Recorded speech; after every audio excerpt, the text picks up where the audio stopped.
राम राम दोस्तों, मेरी दास्तान चैनल में आप सभी का स्वागत है। मैं रंजना गुप्ता छोटों को स्नेह और बड़ों को प्रणाम करती हूँ। आज मैं आपको मुंशी प्रेमचंद्र जी की कहानियों की दुनिया में ले चलती हूँ। उनके द्वारा लिखित मानसरोवर भाग 1 की दूसरी कहानी ईदगाह आपके समक्ष पेश कर रही हूँ। ईदगाह। रमजान के पूरे 30 रोजों के बाद ईद आई है। कितना मनोहर, कितना सुहावना प्रभात है। वृक्षों पर अजीब हरियाली है, खेतों में कुछ अजीब रौनक है, आसमान पर कुछ अजीब लालिमा है। आज का सूर्य देखो, कितना प्यारा, कितना शीतल है, यानी संसार को ईद की बधाई दे रहा है। गांव में कितनी हलचल है। ईदगाह जाने की तैयारियां हो रही हैं। किसी के कुर्ते में बटन नहीं है, पड़ोस के घर में सुई धागा लेने दौड़ा जा रहा है। किसी के जूते कड़े हो गए हैं, उनमें तेल डालने के लिए तेली के घर भागा जाता है। जल्दी जल्दी बैलों को सानी पानी दे दें। ईदगाह से लौटते लौटते दोपहर हो जाएगी। 3 कोस का पैदल रास्ता, फिर सैकड़ों आदमियों से मिलना भेंटना, दोपहर के पहले लौटना असंभव है। लड़के सबसे ज्यादा प्रसन्न हैं। किसी ने 1 रोजा रखा है, वह भी दोपहर तक, किसी ने वह भी नहीं। लेकिन ईदगाह जाने की खुशी उनके हिस्से की चीज है। रोजे बड़े बूढ़ों के लिए होंगे, इनके लिए तो ईद है। रोज ईद का नाम रटते थे, आज वह आ गई। अब जल्दी पड़ी है कि लोग ईदगाह क्यों नहीं चलते। इन्हें गृहस्थी चिंताओं से क्या प्रयोजन। सेवइयों के लिए दूध और शक्कर घर में है या नहीं, इनकी बला से। ये तो सेवइयां खाएंगे। वह क्या जाने कि अब्बा जान क्यों बदहवास चौधरी कायम अली के घर दौड़े जा रहे हैं। उन्हें क्या खबर कि चौधरी आंखें बदल लें तो यह सारी ईद मुहर्रम हो जाए। उनकी अपनी जेबों में तो कुबेर का धन भरा हुआ है। बार बार जेब से अपना खजाना निकाल कर गिनते हैं और खुश होकर फिर रख लेते हैं। महमूद गिनता है, 1, 2, 10, 12, उसके पास 12 पैसे हैं।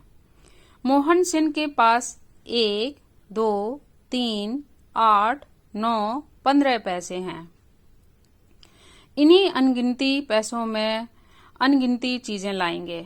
खिलौने, मिठाइयाँ, बिगुल, गेंद और जाने क्या क्या। और सबसे ज्यादा प्रसन्न है हामिद। वह 4-5 साल का गरीब सूरत दुबला पतला लड़का, जिसका बाप गत वर्ष हैजे की भेंट हो गया और माँ ना जाने क्यों पीली होती होती एक दिन मर गई। किसी को क्या पता बीमारी है, कहती तो कौन सुनने वाला था। दिल पर जो कुछ बीतती थी वह दिल में ही सहती थी, और जब ना सहा गया तो संसार से विदा हो गई। अब हामिद अपनी बूढ़ी दादी अमीना की गोद में सोता है और उतना ही प्रसन्न है। उसके अब्बा जान रुपए कमाने गए हैं, बहुत सी थैलियां लेकर आएंगे। अम्मी जान अल्लाह मियाँ के घर से उसके लिए बड़ी अच्छी अच्छी चीजें लाने गई हैं, इसलिए हामिद प्रसन्न है। आशा तो बड़ी चीज है, और फिर बच्चों की आशा, उनकी कल्पना तो राई का पर्वत बना लेती है। हामिद के पाँव में जूते नहीं हैं, सिर पर एक पुरानी धुरानी टोपी है जिसका गोटा काला पड़ गया है। फिर भी वह प्रसन्न है। जब उसके अब्बा जान थैलियां और अम्मी जान नियामतें लेकर आएंगी तो वह दिल से अरमान निकाल लेगा।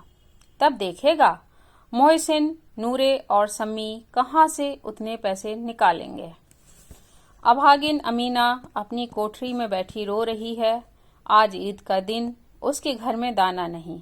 आज आबिद होता तो क्या इसी तरह ईद आती और चली जाती। इस अंधकार और निराशा में वह डूबी जा रही है। किसने बुलाया था इस निगोड़ी ईद को। इस घर में उसका काम नहीं। लेकिन हामिद, उसे किसी के मरने और जीने से क्या मतलब। उसके अंदर प्रकाश है, बाहर आशा। विपत्ति अपना सारा दल बल लेकर आए, हामिद की आनंद भरी चितवन उसका विध्वंस कर देगी। हामिद भीतर जाकर दादी से कहता है, तुम डरना नहीं अम्मा, मैं सबसे पहले आऊंगा, बिल्कुल ना डरना। अमीना का दिल कचोट रहा है। गांव के बच्चे अपने अपने बाप के साथ जा रहे हैं। हामिद का बाप अमीना के सिवा और कौन है? उसे कैसे अकेले मेले जाने दे? उस भीड़ भाड़ से बच्चा कहीं खो जाए तो क्या हो? नहीं, अमीना उसे यूं न जाने देगी।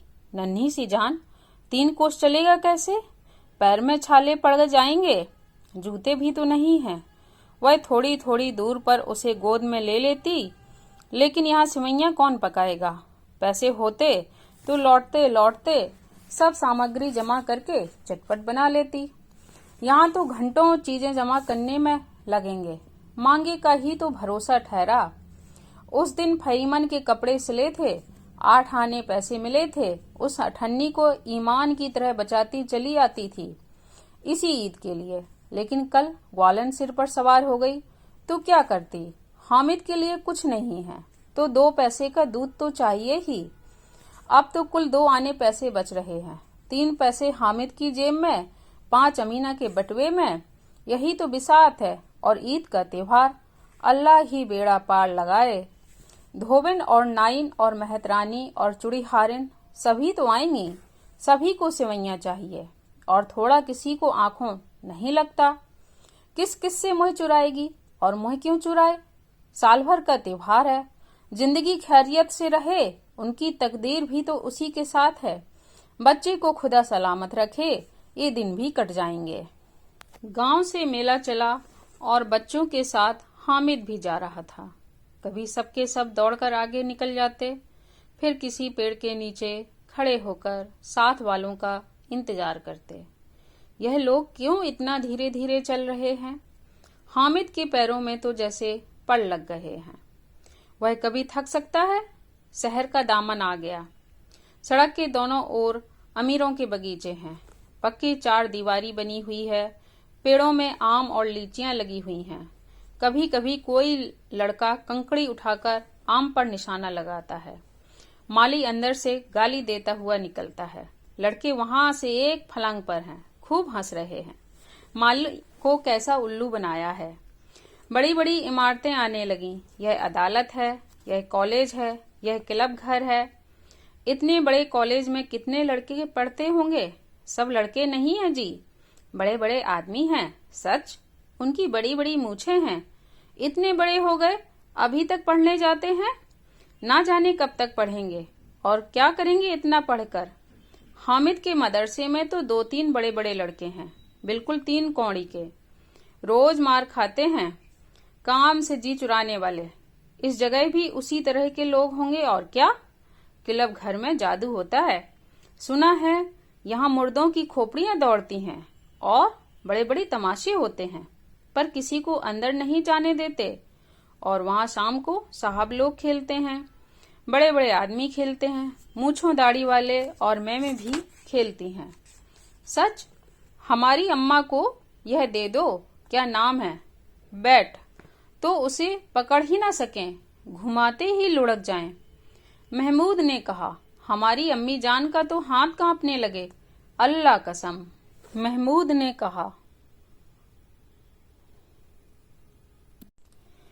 मोहसिन बोले, चलो मनु आटा पीस डालती है, जरा सा बैट पकड़ लेंगी तो हाथ कांपने लगेंगे। सैकड़ों घड़े पानी रोज निकालती हैं, 5 घड़े तो तेरी भैंस पी जाती है। किसी मैम को 1 घड़ा पानी भरना पड़े तो आंखों तक अंधेरा आ जाए। महमूद, लेकिन दौड़ती तो नहीं, उछल कूद तो नहीं सकती। मोहसिन, हाँ, उछल कूद तो नहीं सकती, लेकिन उस दिन मेरी गाय खुल गई थी और चौधरी के खेत में जा पड़ी थी। अम्मा इतना तेज दौड़ी कि मैं उन्हें ना पा सका। सच। आगे चलें। हलवाइयों की दुकानें शुरू हुई, आज खूब सजी हुई थीं। इतनी मिठाइयाँ कौन खाता? देखो ना, एक एक दुकान पर मनो होंगी। सुना है रात को जिन्नात आकर खरीद ले जाते हैं। अम्बा कहते थे कि आधी रात को एक आदमी हर दुकान पर जाता है और जितना माल बचा होता है वह तुलवा लेता है और सचमुच के रुपए देता है। बिल्कुल ऐसे ही रुपए। हामिद को यकीन न आया। ऐसे रुपए जिन्नात को कहाँ से मिल जाएंगे? मोहसिन ने कहा, जिन्नात को रुपए की क्या कमी, जिस खजाने में चाहे चले जाएं। लोहे के दरवाजे तक उन्हें नहीं रोक सकते जनाब, आप हैं किस फेर में। हीरे जवाहरात तक उनके पास रहते हैं, जिससे खुश हो जाएं उसे टोकरों जवाहरात दे दिए।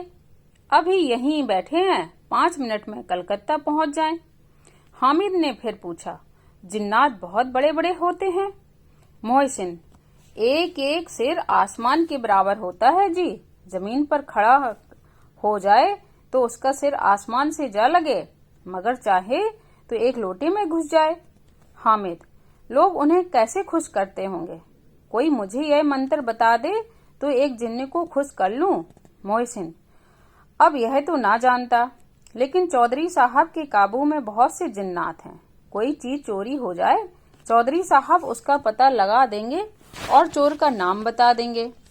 जुमराती का बछवा उस दिन खो गया था, 3 दिन हैरान हुए, कहीं ना मिला। तब झांक मारकर चौधरी के पास गए। चौधरी ने तुरंत बता दिया, मवेशी खाने में है और वहीं मिला। जिन्नात आकर उन्हें सारे जहान की खबर दे जाते हैं। अब उसकी समझ में आ गया कि चौधरी के पास क्यों इतना धन है और क्यों उनका इतना सम्मान है। आगे चलें, यह पुलिस लाइन है। यहीं सब कांस्टेबल कवायद करते हैं। रैटन फाई को रात को बेचारे घूम घूम कर पहरा देते हैं। नहीं, चोरियां हो जाएं। मोहसिन ने प्रतिवाद किया, यह कांस्टेबल पहरा देते हैं। तभी तुम बहुत जानते हो हाजी हजरत, यह चोरी करते हैं। शहर के जितने चोर डाकू हैं, सब इनसे मोहल्ले में जाकर जागते रहो पुकारते हैं। तभी इन लोगों के पास इतने रुपए आते हैं। मेरे मामू एक थाने में कांस्टेबल हैं, 12 रुपया महीना पाते हैं, लेकिन 50 रुपए घर भेजते हैं। अल्लाह कसम। मैंने एक बार पूछा था कि मामू आप इतने रुपए कहाँ से पाते हैं? हंसकर कहने लगे, बेटा अल्लाह देता है। फिर आप ही बोले, हम लोग चाहें तो एक दिन में लाखों मार लाएं। हम तो इतना ही लेते हैं जिसमें अपनी बदनामी न हो और नौकरी न चली जाए। हामिद ने पूछा, यह लोग चोरी करवाते हैं तो कोई इन्हें पकड़ता नहीं? मोहसिन उसकी नादानी पर दया दिखाकर बोला, अरे पागल, इन्हें कौन पकड़ेगा? पकड़ने वाले तो यह लोग खुद हैं, लेकिन अल्लाह इन्हें सजा भी खूब देता है। हराम का माल हराम में जाता है। थोड़े ही दिन हुए, मामू के घर में आग लग गई, सारी लेई पूंजी जल गई, एक बर्तन तक ना बचा। कई दिन पेड़ के नीचे सोए। अल्लाह कसम, पेड़ के नीचे? फिर न जाने कहां से 100 कर्ज लाए तो बर्तन भाड़े आए। हामिद, 100 तो 50 से ज्यादा होते हैं। कहाँ 50, कहाँ 100? 50 एक थैली भर होता है, 100 तो 2 थैलियों से भी ना आए। अब बस्ती घनी होने लगी। ईद गाए जाने वालों की टोलियां नजर आने लगीं। एक से एक भड़कीले वस्त्र पहने हुए, कोई इक्के तांगे पर सवार, कोई मोटर पर, सभी इत्र में बसे, सभी के दिलों में उमंग। ग्रामीणों का यह छोटा सा दल अपनी विपन्नता से बेखबर, संतोष और धैर्य में मगन चला जा रहा था। बच्चों के लिए नगर की सभी चीजें अनोखी थीं। जिस चीज की ओर ताकते ही रह जाते और पीछे से हॉर्न की आवाज होने पर भी न चेतते। हामिद तो मोटर के नीचे जाते जाते बचा। सहसा ईदगाह नजर आई। ऊपर इमली के घने वृक्षों की छाया है, नीचे पक्का फर्श है जिस पर जाजम बिछा हुआ है और रोजेदारों की पंक्तियां एक के पीछे एक न जाने कहां तक चली गई हैं, पक्की जगत के नीचे तक, जहां जाजम भी नहीं है। नए आने वाले आकर पीछे की कतार में खड़े हो जाते हैं। आगे जगह नहीं है। यहाँ कोई धन और पद नहीं देखता। इस्लाम की निगाह में सब बराबर हैं। इन ग्रामीणों ने भी वजू किया और पिछली पंक्ति में खड़े हो गए। कितना सुंदर संचालन है, कितनी सुंदर व्यवस्था। लाखों सिर एक साथ सजदे में झुक जाते हैं, फिर सबके सब एक साथ खड़े हो जाते हैं, एक साथ झुकते हैं और एक साथ खड़े हो जाते हैं।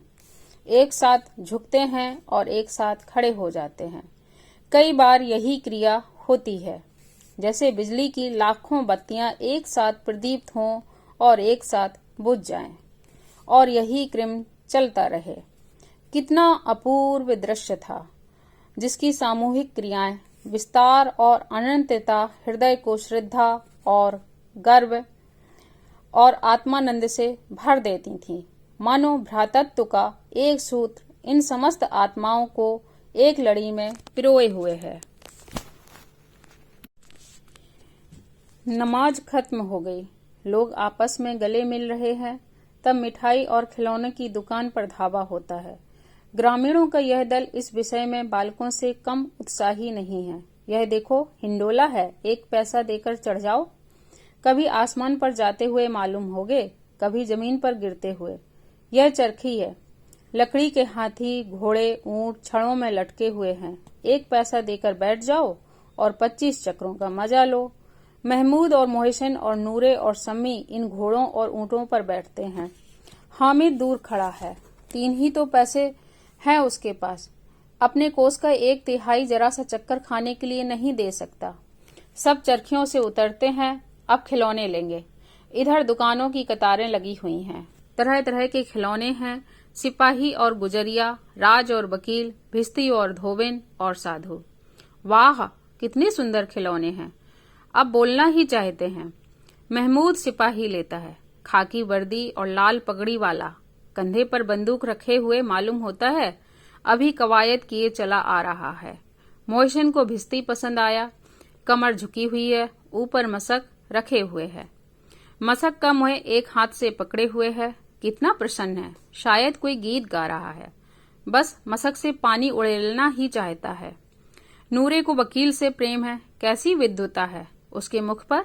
काला चोगा, नीचे सफेद अचकन, अचकन के सामने की जेब में घड़ी, सुनहरी जंजीर, एक हाथ में कानून का पोथा लिए हुए। मालूम होता है अभी किसी अदालत से जिरह या बहस किए चला आ रहा है। यह सब 2-2 पैसे के खिलौने हैं। हामिद के पास कुल 3 पैसे हैं। इतने महंगे खिलौने वह कैसे ले?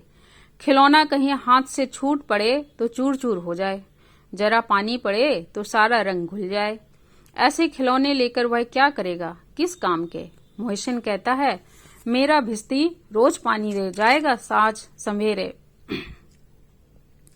महमूद और मेरा सिपाही घर का पहरा देगा, कोई चोर आएगा तो फौरन बंदूक से फैर कर देगा। नूरे और मेरा वकील खूब मुकदमा लड़ेगा। सम्मी और मेरी धोबिन रोज कपड़े धोएगी। हामिद खिलौनों की निंदा करता है, मिट्टी ही के तो हैं, गिरे तो चकनाचूर हो जाएं, लेकिन ललचाई हुई आंखों से खिलौनों को देख रहा है और वह चाहता है कि जरा देर के लिए उन्हें हाथ में ले सकता। उसके हाथ अनायास ही लिपकते हैं, लेकिन लड़के इतने त्यागी नहीं होते हैं, विशेषकर जब अभी नया शौक है। हामिद ललचाता रह जाता है। खिलौने के बाद मिठाइयाँ आती हैं। किसी ने रेवड़ियाँ ली हैं, किसी ने गुलाब जामुन, किसी ने सोहन हलवा। सब मजे से खा रहे हैं। हामिद बिरादरी से पृथक है। अभागे के पास 3 पैसे हैं, क्यों नहीं कुछ लेकर खाता? ललचाई आंखों से सबकी ओर देखता है।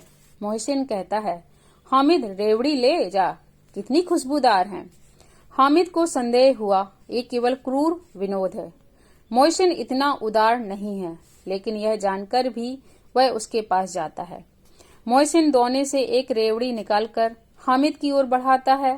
हामिद हाथ फैलाता है, मोहसिन रेवड़ी अपने मुंह में रख लेता है। महमूद, नूरे और सम्मी खूब तालियां बजा बजा कर हंसते हैं। हामिद खिसिया जाता है। मोहसिन, अच्छा आपकी जरूर देंगे हामिद, अल्लाह कसम, ले जा। हामिद, रखे रहो, क्या मेरे पास पैसे नहीं हैं? सम्मी, 3 ही पैसे तो हैं, 3 पैसे में क्या क्या लोगे? महमूद, हमसे गुलाब जामुन ले जाओ हामिद, मोहसिन बदमाश है। हामिद, मिठाई कौन बड़ी नेमत है, किताब में इसकी कितनी बुराइयां लिखी हैं। मोहसिन, लेकिन दिल में कह रहे होगे कि मेले तो खा लें, अपने पैसे क्यों नहीं निकालते? महमूद, हम समझते हैं इसकी चालाकी, जब हमारे सारे पैसे खर्च हो जाएंगे तो हमें ललचा ललचा कर खाएगा। मिठाइयों के बाद कुछ दुकानें लोहे की चीजों की, कुछ गिलट और कुछ नकली गहनों की। लड़कों के लिए यहाँ कोई आकर्षण ना था। वे सब आगे बढ़ जाते हैं। हामिद लोहे की दुकान पर रुक जाता है। कई चिमटे रखे हुए थे। उसे ख्याल आया, दादी के पास चिमटा नहीं है। तवे से रोटियां उतारती हैं तो हाथ जल जाता है।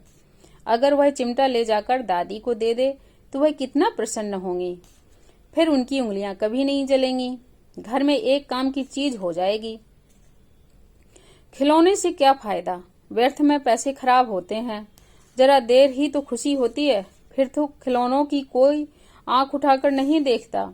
यह तो घर पहुंचते पहुंचते टूट फूट कर बराबर हो जाएंगे। चिमटा कितने काम की चीज है। रोटियां तवे से उतार लो, चूल्हे में सेक लो। कोई आग मांगने आए तो चटपट चूल्हे से आग निकाल कर उसे दे दो।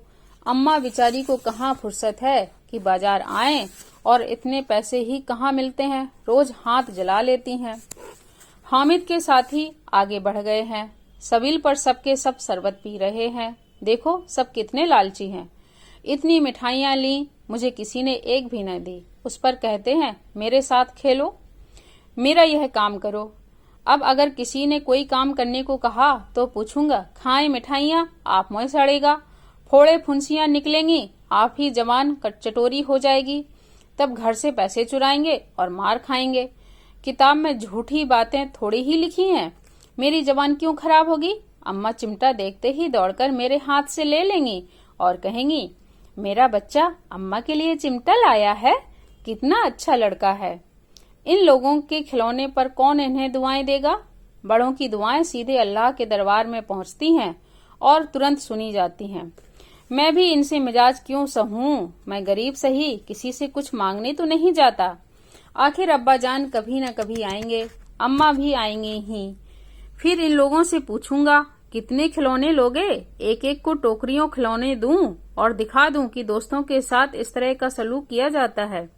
यह नहीं कि एक पैसे की रेवड़ियां ली तो चिढ़ा चिढ़ा कर खाने लगे। सबके सब हंसेंगे कि हामिद ने चिमटा लिया है। हंसे मेरी बला से। उसने दुकानदार से पूछा, यह चिमटा कितने का है। दुकानदार ने उसकी ओर देखा और कोई आदमी साथ न देखकर कहा, तुम्हारे काम का नहीं है जी। बिकाऊ है कि नहीं। बिकाऊ क्यों नहीं है और यहाँ क्यों लाद लाए हैं, तो बताते क्यों नहीं। कै पैसे का है। 6 पैसे लगेंगे। हामिद का दिल बैठ गया। ठीक ठीक 5 पैसे लगेंगे, लेना हो तो लो, नहीं चलते बनो। हामिद ने कलेजा मजबूत करके कहा, 3 पैसे लोगे। यह कहता हुआ वह आगे बढ़ गया कि दुकानदार की घुड़कियां ना सुने, लेकिन दुकानदार ने घुड़कियां नहीं दी, बुलाकर चिमटा दे दिया। हामिद ने उसे इस तरह कंधे पर रखा मानो बंदूक है और शान से अकड़ता हुआ संगियों के साथ आया। जरा सुने सबके सब क्या क्या आलोचनाएं करते हैं। मोहसिन ने हंसकर कहा, यह चिमटा क्यों लाया पगले, इसे क्या करेगा। हामिद ने चिमटे को जमीन पर पटक कर कहा, जरा अपना भिस्ती जमीन पर गिरा दो, सारी पसलियां चूर चूर हो जाएं बच्चों की। महमूद बोला, तो यह चिमटा कोई खिलौना है। हामिद ने कहा, खिलौना क्यों नहीं है, अभी कंधे पर रखा बंदूक हो गई, हाथ में ले लिया फकीरों का चिमटा हो गया। चाहूं तो इससे मजीरे का काम ले सकता हूँ। एक चिमटा जमा दूं तो तुम लोगों के सारे खिलौनों की जान निकल जाए। तुम्हारे खिलौने कितना ही जोर लगाएं, मेरे चिमटे का बाल भी बांका नहीं कर सकते। मेरा बहादुर शेर है चिमटा। सम्मी ने खंजरी ली थी, प्रभावित होकर बोला, मेरी खंजरी से बदलोगे, 2 आने की है। हामिद ने खंजरी की और उपेक्षा से देखा, मेरा चिमटा चाहे तो तुम्हारी खंजरी का पेट फाड़ सकता है। बस एक चमड़े की झिल्ली लगा दी, ढप ढप बोलने लगी, जरा सा पानी लग जाए तो खत्म हो जाए। मेरा बहादुर चिमटा आग में, पानी में, आंधी में, तूफान में बराबर डटा खड़ा रहेगा। चिमटे ने सभी को मोहित कर लिया। अब पैसे किसके पास धरे हैं, फिर मेले से दूर निकल आए हैं। 9 कब के बज गए, धूप तेज हो रही है, घर पहुंचने की जल्दी हो रही है। बाप से जिद भी करें तो चिमटा नहीं मिल सकता। हामिद है बड़ा चालाक, इसलिए बदमाश ने अपने पैसे बचा रखे थे। अब बालकों के 2 दल हो गए हैं। मोहसिन, महमूद, समी और नूरे एक तरफ हैं, हामिद अकेला दूसरी तरफ। शास्त्रार्थ हो रहा है। समी तो विधर्मी हो गया, दूसरे पक्ष से जा मिला। लेकिन मोहसिन, महमूद और नूरी भी हामिद से एक एक दो दो साल बड़े होने पर भी हामिद के आघातों से आतंकित हो उठे हैं। उसके पास न्याय का बल है और नीति की शक्ति। एक ओर मिट्टी है, दूसरी ओर लोहा, जो इस वक्त अपने को फौलाद कह रहा है। वह अजेय है, घातक है। अगर कोई शेर आ जाए, मियाँ भिस्ती के छक्के छूट जाएं। जो मियाँ सिपाही मिट्टी की बंदूक छोड़कर भागे, वकील साहब की नानी मर जाएं। चौगे में मुंह छिपाकर जमीन पर लेट जाएं। मगर यह चिमटा, यह बहादुर, यह रुस्तम-ए-हिंद लपक कर शेर की गर्दन पर सवार हो जाएगा और उसकी आंखें निकाल लेगा। मोहसिन ने एड़ी चोटी का जोड़ लगाकर कहा, अच्छा, पानी तो नहीं भर सकता? हामिद ने चिमटे को सीधा खड़ा करके कहा, भिस्ती को एक डांट बताएगा तो दौड़ा हुआ पानी लाकर उसके द्वार पर छिड़कने लगेगा। मोहसिन परास्त हो गया, पर महमूद ने कुमुक पहुंचाई। अगर बच्चू पकड़ जाएं तो अदालत के बंधे बंधे फिरेंगे, तब तो वकील साहब के पैरों पड़ेंगे। हामिद इस प्रबल तर्क का जवाब ना दे सका। उसने पूछा, हमें पकड़ने कौन आएगा? नूरे ने अकड़कर कहा, यह सिपाही बंदूक वाला। हामिद ने मुंह चढ़ाकर कहा, यह बेचारे हम बहादुर रुस्तम-ए-हिंद को पकड़ेंगे? अच्छा लाओ, अभी जरा कुश्ती हो जाए। इसकी सूरत देखकर दूर से भागेंगे, पकड़ेंगे क्या बेचारे? मोहसिन को एक नई चोट सूझ गई। तुम्हारे चिमटे का मुंह रोज आग में जलेगा। उसने समझा था कि हामिद लाजवाब हो जाएगा, लेकिन यह बात न हुई।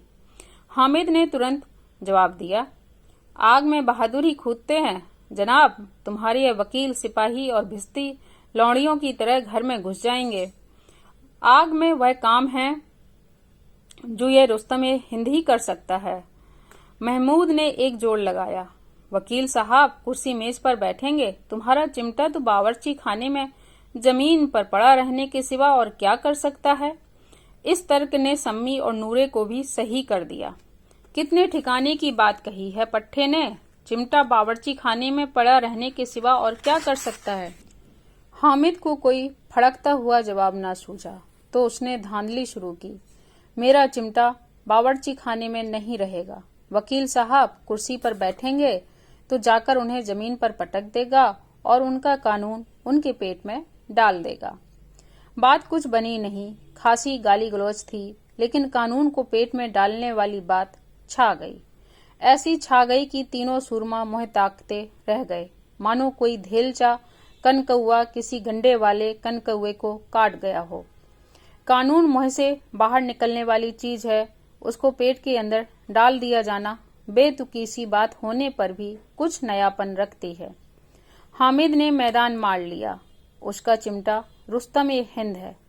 अब इसमें मोहसिन, महमूद, नूरे, सम्मी किसी को भी आपत्ति नहीं हो सकती। विजेता को हारने वालों से जो सत्कार मिलना स्वाभाविक है, वह हामिद को भी मिला। औरों ने 3-3, 4-4 आने पैसे खर्च किए, पर कोई काम की चीज न ले सके। हामिद ने 3 पैसे में रंग जमा लिया। सच ही तो है, खिलौनों का क्या भरोसा, टूट फूट जाएंगे। हामिद का चिमटा तो बना रहेगा बरसों। संधि की शर्तें तय होने लगीं। मोहसिन ने कहा, जरा अपना चिमटा दो, हम भी देखें। तुम हमारा भिस्ती लेकर देखो। महमूद और नूरे ने भी अपने अपने खिलौने पेश किए। हामिद को इन शर्तों को मानने में कोई आपत्ति न थी। चिमटा बारी बारी से सबके हाथ में गया और उनके खिलौने बारी बारी से हामिद के हाथ में आए। कितने खूबसूरत खिलौने हैं। हामिद ने हारने वालों के आंसू पोंछे। मैं तुम्हें चिढ़ा रहा था। सच, यह चिमटा भला इन खिलौनों की क्या बराबरी करेगा? मालूम होता है। अब बोले। लेकिन मोहसिन की पार्टी को इस दिलासे से संतोष नहीं होता। चिमटे का सिक्का खूब बैठ गया है। चिपका हुआ टिकट अब पानी से नहीं छूट रहा है। मोहसिन, लेकिन इन खिलौनों के लिए कोई हमें दुआ तो ना देगा? महमूद, दुआ को लिए फिरते हो, उल्टे मार ना पड़े। अम्मा जरूर कहेंगी कि मेले में यही मिट्टी के खिलौने मिले। हामिद को स्वीकार करना पड़ा कि खिलौनों के देखकर किसी की माँ इतनी खुश ना होगी जितनी दादी चिमटे को देखकर होंगी। 3 पैसों में ही तो उसे सब कुछ करना था और उन पैसों के इस उपाय पर पछतावे की बिल्कुल जरूरत ना थी। फिर अब तो चिमटा रुस्तम-ए-हिंद है और सभी खिलौनों का बादशाह। रास्ते में महमूद को भूख लगी। उसके बाप ने केले खाने को दिए। महमूद ने केवल हामिद को साजी बनाया। उसके अन्य मित्र मुंह ताकते रह गए। यह उस चिमटे का प्रसाद था। 11 बजे गांव में हलचल मच गई। मेले वाले आ गए। मोहसिन की छोटी बहन ने दौड़कर भिश्ती उसके हाथ से छीन ली और खुशी के मारे जो उछली तो मियाँ भिश्ती नीचे आ गिरे और परलोक सिधारे। इस पर भाई बहन में मारपीट हुई। दोनों खूब रोए। उनकी अम्मा यह सुनकर बिगड़ी और दोनों को ऊपर से 2-2 चांटे और लगाए। मियाँ नूरे ने के वकील का अंत उनके प्रतिष्ठा अनुकूल इससे ज्यादा गौरवमय हुआ। वकील जमीन पर या ताक पर ही नहीं बैठ सकता, उसकी मर्यादा का विचार तो करना ही होगा। दीवार में खूंटियां गाड़ी गईं, उन पर लकड़ी का एक पटरा रखा गया। पटरे पर कागज का कालीन बिछाया गया। वकील साहब राजा भोज की भांति सिंहासन पर विराजे। नूरे ने उन्हें पंखा झलना शुरू किया। अदालतों में खस की टट्टियां और बिजली के पंखे रहते हैं, क्या यहाँ मामूली पंखा भी ना हो? कानून की गर्मी दिमाग पर चढ़ जाएगी कि नहीं? बांस का पंखा आया और नूरे हवा करने लगे। मालूम नहीं पंखे की हवा से या पंखे की चोट से वकील साहब स्वर्गलोक से मृत्युलोक में आ गए और उनका मिट्टी का चोला माटी में मिल गया। फिर बड़े जोर शोर से मातम हुआ और वकील साहब की अस्थि घूरे पर डाल दी गई।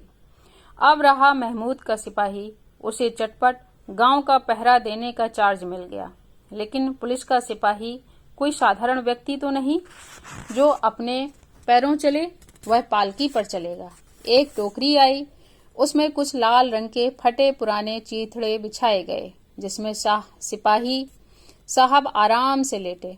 नूरे ने यह टोकरी उठाई और अपने द्वार का चक्कर लगाने लगा। उसके दोनों छोटे भाई सिपाही की तरह छोने वाले जागते लो पुकारते चलते हैं। मगर रात तो अंधेरी थी। नूरे को ठोकर लग जाती है। टोकरी उसके हाथ से छूटकर गिर पड़ती है और मियाँ सिपाही अपनी बंदूक लिए जमीन पर आ जाते हैं और उनकी एक टांग में विकार आ जाता है। महमूद को आज ज्ञात हुआ कि वह अच्छा डॉक्टर है। उसको ऐसा मरहम मिल गया है जिससे वह टूटी टांग को आनन फानन जोड़ सकता है। केवल गूलर का दूध चाहिए। गूलर का दूध आता है, टांग जवाब दे देती है। शल्य क्रिया असफल हुई, तब उसकी दूसरी टांग भी तोड़ दी जाती है। अब कम से कम एक जगह आराम से बैठ तो सकता है। एक टांग से तो न चल सकता था न बैठ सकता था। अब वह सिपाही सन्यासी हो गया है। अपनी जगह पर बैठा बैठा पहरा देता है। कभी कभी देवता भी बन जाता है। उसके सिर का झालरदार साफा खुरच दिया गया है। अब उसका जितना रूपांतर चाहो कर सकते हो। कभी कभी तो उससे बांट का काम भी लिया जाता है। अब मियाँ हामिद का हाल सुनिए। अमीना उसकी आवाज सुनते ही दौड़ी और उसे गोद में उठाकर प्यार करने लगी। सहसा उसके हाथ में चिमटा देखकर वह चौंकी। यह चिमटा कहाँ था? मैंने मोल लिया है। कै पैसे में? 3 पैसे में। अमीना ने छाती पीट ली। यह कैसा बेसमझ लड़का है कि दोपहर हुआ कुछ खाया ना पिया, लाया क्या? चिमटा? सारे मेले में तुझे और कोई चीज न मिली जो है लोहे का चिमटा उठा लाया? हामिद ने अपराधी भाव से कहा, तुम्हारी उंगलियां तवे से जल जाती थीं, इसलिए मैंने इसे लिया। बुढ़िया का क्रोध तुरंत स्नेह में बदल गया, और स्नेह भी वह नहीं जो प्रगल्भ होता है और अपनी सारी कसक शब्दों में बिखेर देता है। यह मूक स्नेह था, खूब ठोस, रस और स्वाद से भरा हुआ। बच्चे में कितना त्याग, कितना सद्भाव और कितना विवेक है। दूसरे को खिलौने लेते और मिठाई खाते देखकर इसका मन कितना ललचाया होगा। इतना जब्त इससे हुआ कैसे? वहां भी इसे अपनी बुढ़िया दादी की याद बनी रही। अमीना का मन गड़ गड़ हो गया। और अब एक बड़ी विचित्र बात हुई। हामिद वेफ इस चिमटे से भी विचित्र बच्चे हामिद ने बूढ़े हामिद का पार्ट खेला था। बुढ़िया अमीना बालिका अमीना बन गई। वह रोने लगी, दामन फैलाकर हामिद को दुआएं देती जाती थी और आंसू की बड़ी बड़ी बूंदें गिराती जाती थी। हामिद इसका रहस्य क्या समझता? धन्यवाद दोस्तों। आपको कहानी अच्छी लगे तो लाइक, शेयर एंड सब्सक्राइब जरूर करिएगा। और कौन सी कहानियाँ सुनना चाहेंगे आप फीडबैक देकर जरूर बताइए।